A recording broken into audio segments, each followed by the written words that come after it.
Mrs. Indira Gandhi, Prime Minister of India, arrived today to address the first United Nations Conference on the Human Environment.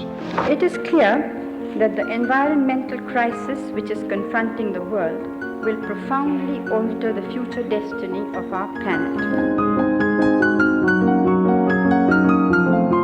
The very fact that the conference began with 113 participating countries with very high-level delegations from those countries, this in itself represented a very significant step forward.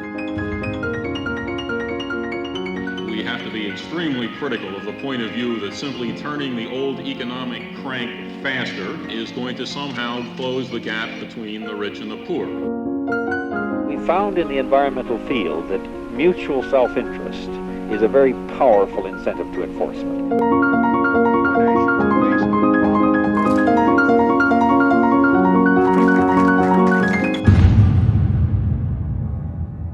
Man has come to one of those seminal points in his history where his own activities are the principal determinants of his own future.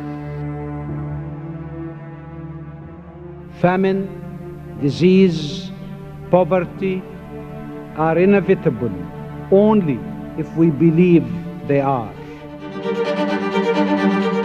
Promises have been made, and yet still, our future is in danger. It is an ethical disaster if at the end of the day we learn that our well-being, especially in the developed countries, was on the expense of coming generation.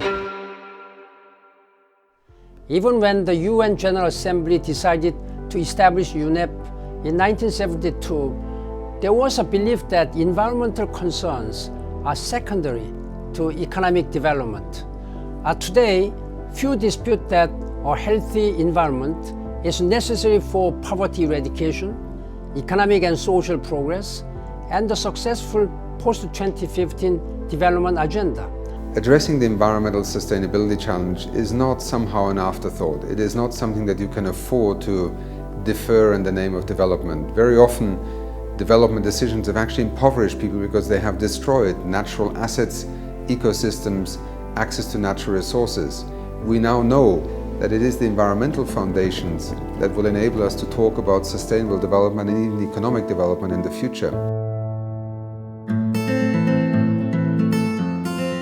The UN Environment Assembly is a coming-of-age moment for UNEP. For the first time, all 193 member states plus major stakeholders will be represented.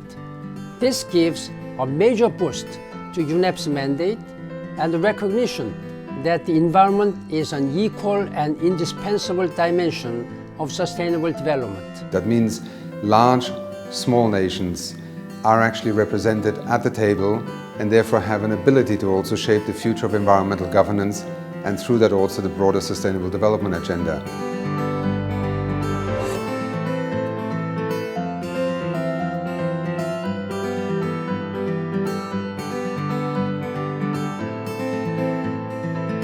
The UN has to be there, but it has to be a strengthened and reinforced UN. And that UN needs to have the support of not just governments, but people have to realize that their future depends on an effective, functioning UN.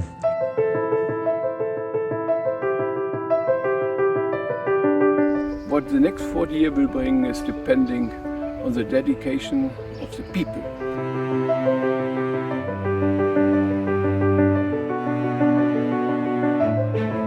The future, I believe, for UNEA is that the environmental changes that we are now confronted with are translated from threats that often divide nations to opportunities that allow collective and unified actions to succeed. We are at a critical juncture. The birth of the UN Environment Assembly is both necessary and timely. We'll need wise policies and decisive action based on sound science. The world counts on the UN Environment Assembly to help us provide a life of dignity for all.